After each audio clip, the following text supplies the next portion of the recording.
It was just yesterday that I produced a quick video about Starmaster, the Activision title from 1982 for the Atari 2600. I played a little bit of it, talked about what the rules are, and I played an entire game. And more importantly, I shared why I enjoy that game so much, why it's on my list of favorite Atari 2600 games. And so many of you engaged, and I had other plans for today, but you watched and you commented and you suggested other games you'd like to see me highlight in this way, so I listened, I set aside what I had planned for today, and instead, we're going to look at another classic 2600 game right now. Hey there, welcome back to GenXGrownUp. I'm John, and I am a GenXGrownUp. And once again today, I'm required to play some old Atari games. Woe is my life, that's just how it is. It's going to be Enduro, the great American cross-country road race, effectively. In fact, there was a game on the home computers called that was this kind of on steroids, but this might have been arguably the best racing game ever to be featured on the 2600. It has different times of day, different weather conditions, the conditions for which you win a race or continue a race are all there. I still remember the first time I played this game, and you can still play it today. It's almost a Zen-like game. Let's go check it out. So here it is, Activision's Enduro from 1983 for the Atari 2600, and based on the racing games that came before this, there's kind of no comparison if you're looking for like the Great American Cross-Country Road Race kind of game. So I'll show you what I mean. So let me go ahead and hit start. All right. So at the bottom of the screen, you will see there's a readout. This is how many kilometers you travel. There's a little car that has nothing next to it yet, and then a little box that has nothing in it yet. As soon as I start, we'll see a ticker for how far I've gone. We'll see what day we're on, and we'll see how many cars I still need to pass in this day to keep playing. So here we go. All right, there we go. So I'm on day one. 200 cars I've got to pass, and you can see my travel.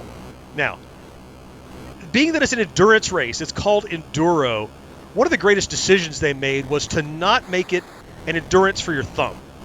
So the button is the gas, but you use the button to get up to the speed you want, and then you let go, and you will continue. You'll cruise control at that speed until or unless you tap back on the brake or accelerate some more. So you really can focus on the traffic and not focus on whether or not I'm holding down the button. You can hit the brake. Of course, I almost hit some cars there. But you can see I have 160 some odd cars I still need to pass. And I've found, try to pass as many of those as you can in this first level. I say level, this first time of day. Because right now, nice clear view of the road. See all the cars easily. Oh, we've just progressed to the next, I would say zone region. So now it's snowy. Your car is less responsive. You can't travel as fast because you can't turn as fast to dodge traffic like that. Oh, I hate when cars pass me and that number goes up again. All right, back to 137. But you want to keep the pressure on because you want to complete the day. And as long as you can pass all the cars you need during the cycles of the day, the different zones, you keep playing. But it's more cars in later days. Yeah, okay, now it's getting evening, so it's getting a little darker. My favorite level is coming up next, which is Screech, which is the one where you just see the tail lights. And actually, actually, don't pass me, cars. And actually, you can make a lot of time up in the nighttime because visibility is pretty good.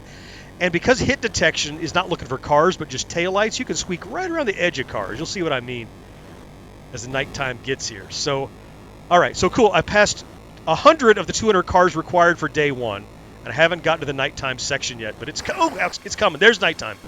That just looks cool. And I haven't even called into attention how the road snakes off in the distance. That's unusual for an Atari game. Just how thin and narrow and specific and fast moving that road is. It's not so chunky and blocky as you might expect from even other Activision racing games, like a Grand Prix or something that was super chunky and blocky, where you have a perspective and the horizon and weather conditions. Oh man, you can play this. I remember the first time. Oh, now it's the fog, by the way. Now you have limited visibility, so you really got to slow down again. But I'm down to 47 cars. Pay attention. All right, what I was going to say was I remember the first time I played this at a little mom and pop bookshop in my local hometown, and they would open games and let you play them. I suspect the owner just loved games and he wanted to play it anyway, and the thing with this is it's not 3 lives and done. You play the whole day, even if you're terrible at it. And so we got to sit there at this guy's shop. 27 cars. Now it's blinking to tell me I'm running out of time. See that? So If I can pass all the cars required, 17, 15, we'll get a little more daylight. I think we'll be fine. We'll be fine. Come on, come on. 3. Let's go, let's go. 2, 1. There we go. Yeah. So you can pass a few more. I was going pretty dangerously fast there. And then you'll see, so 1's complete. It's going to flip back over to daytime. And then we're going to have day 2. Now, subsequent days, more cars you have to pass. I think it's 300. Yeah, 300 now. I'm not going to finish this level. I'm just going to keep playing it a little bit while I talk. I understand that if you can get to day 5, which was the patch, that a trophy physically appears on screen somewhere. I've never done that myself.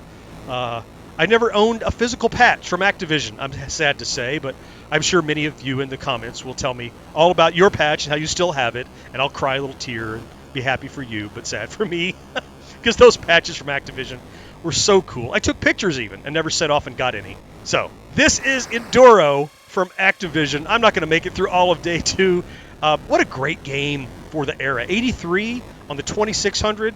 We had nothing like this. This was a great racing game. I mean, even better in some ways than Pole Position, because it's more about different terrain, different conditions, rather than just different tracks. And the tracks appear to be random-ish. I think they are. Yeah, you see why. Enduro was a great game in 1983. It's still a great game in 2024. With all the different ways you can play old Atari games these days, whatever emulation or plug-and-play box you have, there's no reason not to throw Enduro on it. Not only is it fun and a great racing game, it's a little bit zen, too. You can kind of relax and enjoy it, and yet I still never got past day 3. That's why I never had that patch. Look, please keep the suggestions coming. I love doing these videos, and as long as you keep watching, I'll keep doing them. I'll throw some links over my shoulders here and here to some other Atari games I've covered recently. I certainly hope you found something to enjoy in this video, and I can't wait to talk to you again next time. Bye-bye.